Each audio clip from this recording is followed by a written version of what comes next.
Selamat pagi, perkenalkan nama saya Deniliza Priscilla Bruginting, NIM 1903-1007, semester 4A.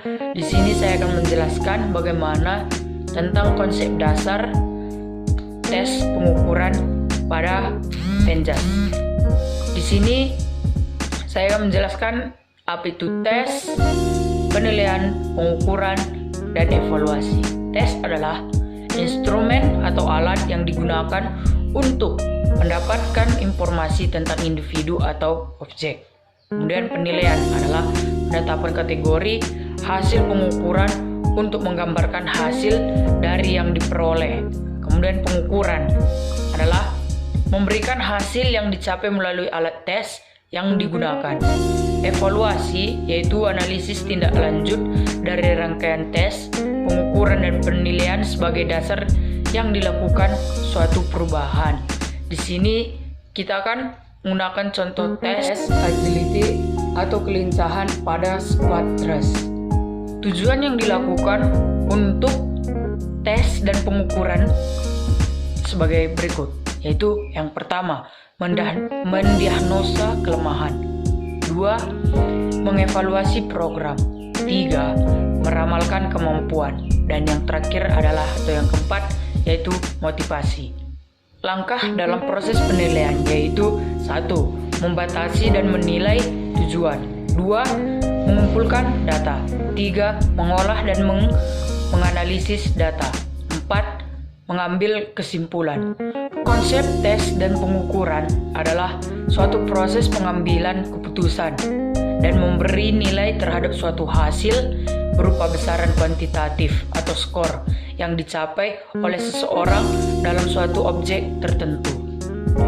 Dalam pengukuran Penjas, ada beberapa istilah yang harus kita ketahui, seperti tester adalah orang yang menjadi operator tes, kemudian tester adalah orang yang dites, kemudian instrumen yaitu alat yang digunakan atau alat yang kita gunakan untuk mengukur.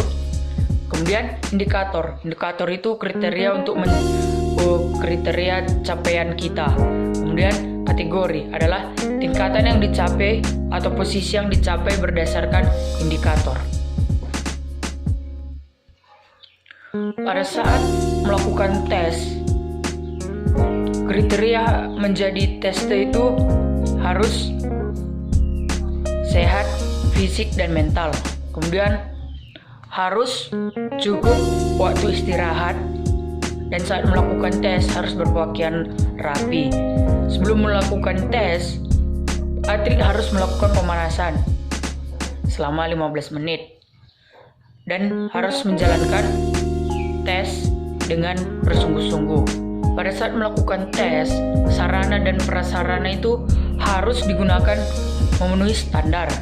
Kemudian tempat pelaksanaan tes harus nyaman bagi tester. Kemudian peralatan medis seperti P3K harus disediakan. Kemudian tersedia formulir yang dibutuhkan untuk merekam hasil tes. Kemudian bila tes terjadwal secara rutin, pelaksanaan hendaknya dilakukan di tempat dan waktu yang sama. Baiklah, di sini saya akan mempraktikkan bagaimana cara melakukan squat thrust untuk mengukur agility atau kelincahan pada squat thrust. Sasaran tes dan pengukuran pada squat thrust adalah organ atau anggota tubuh yang terlibat secara langsung dalam pengukuran. Teknik pengukuran yaitu penilaian dilakukan 3 kali masing-masing 1 menit. Tester diberi waktu istirahat 5 menit. Hasil penilaian adalah banyaknya squat thrust yang dilakukan, gerakan yang benar. Jika gerakan tidak benar, maka tester akan mengulang. Kesempatan mengulang diberikan sebanyak 2 kali.